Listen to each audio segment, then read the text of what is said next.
Hello friends, welcome to Kavitha சமையலறை. இன்றைக்கி நம்ம பார்க்க போகிற ஸ்பெஷல் ரெசிபி நல்ல ஒரு சுவையான பீர்க்கங்காய் சட்னி.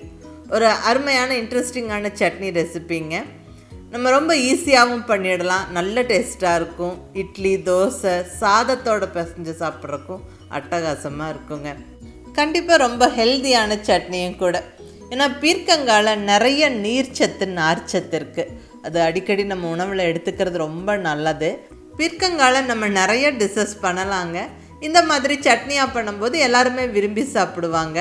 ரொம்ப ஈஸியாகவும் இருக்கும். மிஸ் பண்ணாமல் ட்ரை பண்ணி பாருங்கள். வாங்க ரெசிபி எப்படின்னு பார்க்கலாம். இங்கே ஒரு 250 கிராம் பீர்க்கங்காய் எடுத்துருக்குறேங்க. நல்ல ஃப்ரெஷ்ஷான பீர்க்கங்காய். இதில் மேலே அந்த தோலில் இருக்கிற காஞ்ச ரிஜஸை மட்டும் லைட்டாக சீவி எடுத்துருவாங்க. ரொம்ப ஃபுல்லாக அந்த தோலை சீவி எடுக்க வேண்டாம். அந்த தோலும் எடிபிள் தான். அதில் நிறையா சத்துக்கள் இருக்குது. அதில் நம்ம அப்படியே கட் பண்ணி போட்டு சமைக்கலாம், ரொம்ப நல்லாயிருக்கும். அது இந்த மாதிரி சட்னிக்கெல்லாம் அந்த தோலோடு போடுறது தான் நல்லதுங்க. ஸோ நல்லா இப்படி சீவி எடுத்துருங்க. அப்புறம் இப்படி சின்ன சின்ன பீசஸாக கட் பண்ணிடலாங்க. பாருங்கள், இந்த அளவுக்கு சின்ன பீசஸாக. ஏன்னா இதை வதக்கி நம்ம அரைக்க போகிறோம். அதே மாதிரி இந்த தோலை ஃபுல்லாக எடுத்துட வேண்டாம், இப்படி தோலோடவே இருக்கிற மாதிரி நீங்கள் கட் பண்ணிக்கோங்க. அவ்வளோதான், பீர்க்கங்காய் ரெடி. இப்போ சட்னி செய்ய ஸ்டார்ட் பண்ணிடலாங்க. இந்த பீர்க்கங்காயில் நிறைய நார்ச்சத்து இருக்குங்க. நம்ம குடலை சுத்தம் பண்ணுறதுக்கு ரொம்ப ஹெல்ப்ஃபுல்லாக இருக்கும். ஸோ அடிக்கடி பீர்க்கங்காய் சாப்பிட்றது ரொம்ப நல்லது. இந்த மாதிரி சட்னியாகவும் செய்யலாம், ரொம்ப நல்லாயிருக்கும். அதுவும் நீங்கள் மிஸ் பண்ணாமல் ட்ரை பண்ணி பாருங்கள். இப்போ சட்னி செய்யறதுக்கு ஸ்டவ்வில் ஒரு பேன் வச்சாச்சு. பேன் சூடானதுக்கப்புறம் 2 ஸ்பூன் ஆயில் சேர்த்துக்கிறேன். இந்த ஆயில் கொஞ்சம் சூடாகட்டும். இதில் 1 டேபிள் ஸ்பூன் உளுந்தம்பருப்பு சேர்த்துடலாங்க. இந்த உளுந்தம்பருப்பு நல்லா கொஞ்சம் பொரிஞ்சு வரட்டும். உளுந்தம்பருப்பு வறுப்படுற வாசனையாக நல்லாயிருக்கும். இதில் கொஞ்சமாக பெருங்காயம் சேர்த்துக்கலாங்க. நான் இங்கே கட்டி பெருங்காயம் கிரானுவல்ஸாக இருக்கிறத சேர்த்துருக்குறேன், சும்மா ஒரு 1/4 டீஸ்பூன். அடுத்ததாக ஒரு 2 கொத்து ஃப்ரெஷ்ஷான கருவேப்பிலை போட்டு விட்டு நல்லா பொரிய விட்டுடலாம். இந்த மாதிரி வதக்கி செய்கிற சட்னியில் கருவேப்பிலை நல்லா கொஞ்சம் நிறைய போட்டு விடுறது நல்லதுங்க. நல்ல வாசனையாகவும் இருக்கும். அந்த கருவேப்பிலையோட சத்துக்களும் நம்மளுக்கு கிடைக்கும். கூடவே 4 வரமிளகாய் போட்டுக்கலாம். நான் இங்கே 4 சேர்க்குறேன்.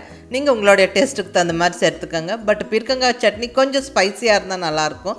அதை நீங்கள் ட்ரை பண்ணி பாருங்கள். அடுத்ததாக ஒரு சின்ன பீஸ் புளி சேர்த்துடலாங்க. நல்லா ஒரு சுண்டைக்காய் அளவுக்கு புளி சேர்த்தாச்சு. இது கூட ஒரு 6 பல் பூண்டு, கூடவே ஒரு 15 சின்ன வெங்காயம். இந்த சட்னி எல்லாம் செய்யும்போது பர்டிகுலர்லி சின்ன வெங்காயம் சேர்த்து வதக்கி அரைக்கும் போது டேஸ்ட் ரொம்ப நல்லாயிருக்கும். பட் சின்ன வெங்காயம் இல்லைன்னா ஒன்றும் பிரச்சனை இல்லை, பெரிய வெங்காயமும் சேர்க்கலாம். நல்ல ஒரு பெரிய சைஸ் வெங்காயத்தை நல்லா ரஃபாக பெரிய பெரிய பீசஸாக கட் பண்ணி போட்டு வதக்கிடுங்க. வெங்காயம் நல்லா கொஞ்சம் கலர் மாறுற வரைக்கும் வதங்கணும்.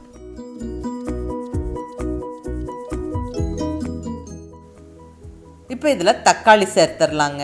நல்ல ஒரு பெரிய சைஸ் தக்காளியை சின்ன சின்ன பீசஸாக கட் பண்ணி போட்டிருக்கிறோம். ஏற்கனவே புளிப்புக்கு புளியும் சேர்த்துருக்குறோம், இது கூட தக்காளியும் சேர்க்கிறோம். நல்லா வதக்கிடலாம். தக்காளி நல்லா கொஞ்சம் சாஃப்ட் ஆகட்டும்.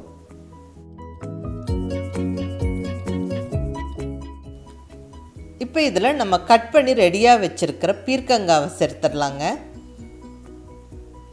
250 கிராம் பீர்க்கங்காய் சின்ன சின்ன பீசஸாக கட் பண்ணினது. நல்லா வதக்கிடலாம். இந்த பீர்க்கங்காயெல்லாம் வதங்கியே வெந்து வரணும், தண்ணி விடக்கூடாது. கண்டிப்பாக பீர்க்கங்காய் வதக்கும் போது நம்மளுக்கு தண்ணி சேர்க்கக்கூடாதுங்க. ஏன்னா பீர்க்கங்காவே தண்ணி விட்டு வெந்து வரும். ஒரு 2 நிமிஷம் வதக்கி விட்டுட்டு இப்போ ஒரு 2 டேபிள் ஸ்பூன் அளவுக்கு தேங்காய் துருவல் சேர்த்துக்கிறேங்க. இந்த தேங்காய் துருவல் வந்து ஆப்ஷனல், விருப்பப்படுறவங்க சேர்த்துக்கலாம், இல்லை வேண்டான்னா ஸ்கிப் பண்ணிக்கலாம், அது ஒன்றும் பிரச்சனை இல்லை. தேங்காய் சேர்க்கும் போது நல்லா கொஞ்சம் கெட்டியாக துவையல் மாதிரி நம்ம அரைச்சி எடுத்துக்கலாம். தேங்காய் சேர்க்காமல் செஞ்சாலும் டேஸ்ட் நல்லாயிருக்கும். ஸோ அது உங்கள் விருப்பங்க. இப்போ தேங்காய் சேர்த்து நல்லா வதக்கிடுவோம். ஒரு நிமிஷம் வதக்கி விட்டுட்டு உப்பு சேர்த்துடலாங்க. இங்கே சட்னிக்கு தேவையான உப்பு நான் இப்போவே சேர்த்து விடுறேன். ஏன்னா நம்ம உப்பு சேர்த்து கலந்து விட்டுட்டோம்னா நமக்கு பீர்க்கங்காய் டக்குன்னு தண்ணி விட்டு சீக்கிரமாக வதங்கி வந்துடும். உப்பு சேர்த்து நல்லா கலந்தாச்சு. இப்போ இந்த பாத்திரத்துக்கான மூடியை போட்டு விட்டுறலாங்க. ஸோ மூடி போட்டு விட்டுட்டா நம்மளுக்கு சீக்கிரம் வதங்கிடுங்க. ஸ்டவ்வும் அதே மாதிரி கண்டிப்பாக நம்ம மீடியம் ஃப்ளேமில் வச்சுக்கணும், ஹை ஃப்ளேமில் வேண்டாம். ஒரு 3-4 நிமிஷம் இப்படியே இருக்கட்டுங்க.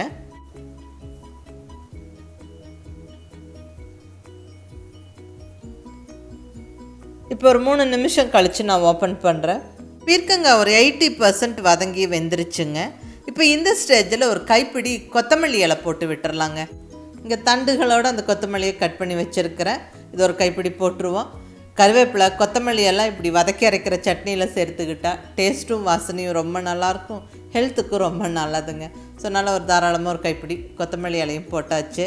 நல்ல ஒரு நிமிஷம் வதக்கி விட்டுட்டு அகைன் மூடியை போட்டு விட்டுருவாங்க. ஒரு 2 நிமிஷம் இருக்கட்டும். நல்லா இந்த பீர்க்கங்காய் வெந்துடும். அதுக்கப்புறம் நம்ம ஆற விட்டுட்டு எடுத்து அரைக்க போகிறோம். இப்போ 2 நிமிஷம் கழித்து ஓப்பன் பண்ணுறேங்க. பாருங்கள், நம்ம தண்ணி எதுவுமே சேர்க்கலை, பட் பீர்க்கங்காய் நல்லா வதங்கிருச்சு. அந்த தண்ணி விட்டு வதங்கி வந்திருக்கிறது தெரியுது பாருங்கள். ஒரு பீஸ் எடுத்து காமிக்கிறேன். நல்லா வெந்திருக்கு. அவ்வளோதாங்க, நம்ம ஸ்டவ்வை ஆஃப் பண்ணிடலாம். இனி இருக்கட்டும். இது நல்லா ஆறுனதுக்கப்புறமா நம்ம மிக்சியில் போட்டு அரைச்சிக்க போகிறோம். நம்ம உப்பு எல்லாமே சேர்த்தாச்சு. சட்னிக்கு வதக்குனது எல்லாமே நல்லா ஆறிடுச்சுங்க. இப்போ மிக்சி ஜாரில் சேர்த்துடலாம்.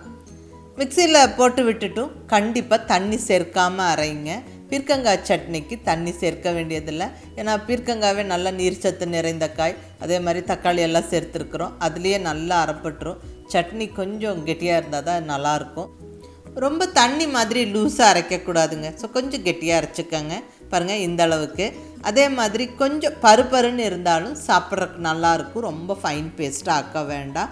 ஏன்னா சாதத்தில் போட்டு பிசைஞ்சு சாப்பிட்றதுக்கு துவையல் மாதிரி நல்லாயிருக்குங்க.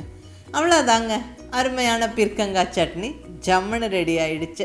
இப்போ இது ஒரு பவுலுக்கு மாற்றி விட்டுட்டு நல்ல ஒரு தாளிப்பு ஆட் பண்ணிக்கலாம். தாளிப்பு ஆட் பண்ணும்போது அந்த டேஸ்ட் இன்னுமே கூடுதலாக இருக்கும். இப்போ தாளிப்பு கரண்டியில் 1 டீஸ்பூன் ஆயில் விட்டு, ஆயில் கொஞ்சம் சூடானதுக்கப்புறம் 1 டீஸ்பூன் கடுகு உளுந்தம்பருப்பு, ஒரு 2-3 வரமிளகாய் தாளிப்புக்கு போட்டு விட்டுட்டு கூடவே ஒரு கொத்து கருவேப்பிலையும் போட்டு நல்லா பொரிய விட்டுறலாங்க. அவ்வளோதான், நம்மளுக்கு தாளிப்பு ரெடி. இப்போ இதை எடுத்து நம்ம சட்னி மேலே போட்டு விட்டுறலாம். அவ்வளோதாங்க, அருமையான பீர்க்கங்காய் சட்னி ஜம்முன்னு ரெடி ஆயிடுச்சு.